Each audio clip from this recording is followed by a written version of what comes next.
Hello traders and investors, welcome to Shaurya trading indicator. ఈ వీడియోలో మనము 3rd అక్టోబర్ కోసం crude oil, silver, gold and అలాగే natural gas support and resistance level చూద్దామండి. ఓకేనా. సో ఫస్ట్ అయితే నేను క్రూడ్ ఆయిల్ చార్ట్ ఓపెన్ చేశాను. క్రూడ్ ఆయిల్ అయితే మనం ప్రస్తుతానికి సపోర్ట్ లెవెల్లోనే ఉన్నామండి. ఓకేనా. సో ఈ కనిపిస్తున్న గ్రీన్ మన సపోర్ట్ లెవెల్ అనమాట. సో 5869 కిందకి మళ్ళీ ఒక క్యాండిల్ వెళ్ళింది అంటే మళ్ళీ మనం ఫాల్ని ఎక్స్పెక్ట్ చేయొచ్చు. అండ్ నెక్స్ట్ సపోర్ట్ వచ్చేసి 5640 దగ్గర మన సెకండ్ సపోర్ట్ ఉంది. ఓకేనా.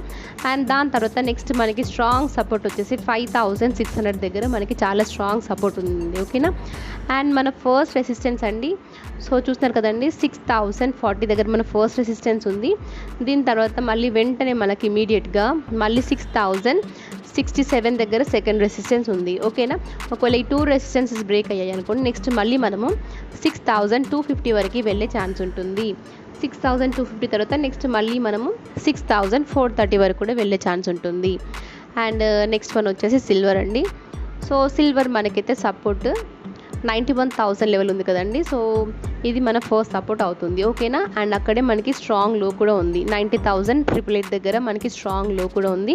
సో మ్యాక్సిమం ఇక్కడ సపోర్ట్ తీసుకునే ఛాన్స్ ఉంది. ఒకవేళ ఈ లెవెల్ బ్రేక్ అయింది అనుకోండి, నెక్స్ట్ మళ్ళీ మనము 90,436 వరకు వెళ్ళే ఛాన్స్ ఉంటుంది. ఓకేనా. 436 వరకు వెళ్ళే ఛాన్స్ ఉంటుంది. అండ్ మన ఫస్ట్ రెసిస్టెన్స్ అండి 92,040 మన ఫస్ట్ రెసిస్టెన్స్. ఒకవేళ ఇది బ్రేక్ అయింది అనుకోండి, నెక్స్ట్ మళ్ళీ మనకి 93,000 నుండి 93,200 వరకు చాలా స్ట్రాంగ్ రెసిస్టెన్స్ లెవెల్ ఉందన్నమాట. ఓకేనా. అండ్ నెక్స్ట్ వన్ వచ్చేసి గోల్డ్. సో గోల్డ్లో మన సపోర్ట్ అండి 74,000 దగ్గర మన ఫస్ట్ సపోర్ట్ ఉంది. 74,660 దగ్గర మన ఫస్ట్ సపోర్ట్ ఉంది. అండ్ సెకండ్ సపోర్ట్ వచ్చేసి 74,400 దగ్గర సెకండ్ సపోర్ట్ ఉంది. ఒకవేళ అది కూడా బ్రేక్ అయిందంటే నెక్స్ట్ మళ్ళీ మనము 74,000 వరకు వెళ్ళే ఛాన్స్ ఉంటుంది. అండ్ మన ఫస్ట్ రెసిస్టెన్స్ అండి 76,000 లెవెల్. ఒకవేళ అది బ్రేక్ అయిందంటే నెక్స్ట్ మళ్ళీ మనము 76,880 వరకు వెళ్ళే ఛాన్స్ ఉంటుంది. ఓకేనా. అండ్ నెక్స్ట్ వన్ వచ్చేసి న్యాచురల్ గ్యాస్. సో న్యాచురల్ గ్యాస్లో మన ఫస్ట్ సపోర్ట్ అండి, సో ఇది చూస్తున్నారు కదండి 239 లెవెల్ మన ఫస్ట్ సపోర్ట్ అనమాట. 238 to 239 లెవెల్లో మనం ఎక్కడైనా సపోర్ట్ తీసుకునే ఛాన్స్ ఉంది. ఒకవేళ అది బ్రేక్ అయిందంటే నెక్స్ట్ మళ్ళీ మనకి 236 దగ్గర సపోర్ట్ ఉంది. ఒకవేళ అది కూడా బ్రేక్ అయిందంటే నెక్స్ట్ మళ్ళీ మనము 229 వరకు వెళ్ళే ఛాన్స్ ఉంటుంది. అండ్ మన ఫస్ట్ రెసిస్టెన్స్ అండి 246.9 మన ఫస్ట్ రెసిస్టెన్స్. ఒకవేళ ఇది బ్రేక్ అయిందంటే మళ్ళీ మనము 252 వరకు వెళ్ళే ఛాన్స్ ఉంటుంది.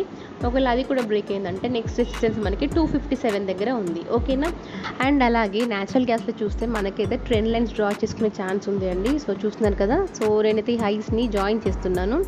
సో అప్పర్ హైస్ని నేను జాయిన్ చేశాను. నెక్స్ట్ లోవర్స్ ఉన్నాయి కదండి, సో వీటిని కూడా జాయిన్ చేస్తే మనకైతే ట్రెండ్ లైన్ ఫామ్ అయిపోయింది. చూస్తున్నాను కదండి, ఒక సిమెట్రికల్ ట్రయాంగిల్ ప్యాటర్న్ ఫామ్ అయింది. సో ఈ సిమెట్రికల్ ప్యాటర్న్ అనేది ఎటు ఒక సైడ్ బ్రేక్అవుట్ ఇస్తుంది కదా. ఒకవేళ హయ్యర్ సైడ్ అయితే మనమైతే ఒక బ్రేక్అవుట్ ఇచ్చినా నెక్స్ట్ 246 లేదా 247 ఎబో అయితేనే మనం కాల్ ఎంట్రీ తీసుకోవాలి. లేదా డౌన్ సైడ్ అయితే నెక్స్ట్ మళ్ళీ మనము దానికి 239 వరకు హోల్డ్ చేయొచ్చు. ఓకేనా. సో ఇవన్నీ మన crude oil, silver, gold, natural gas support and resistance levels. Thank you for watching.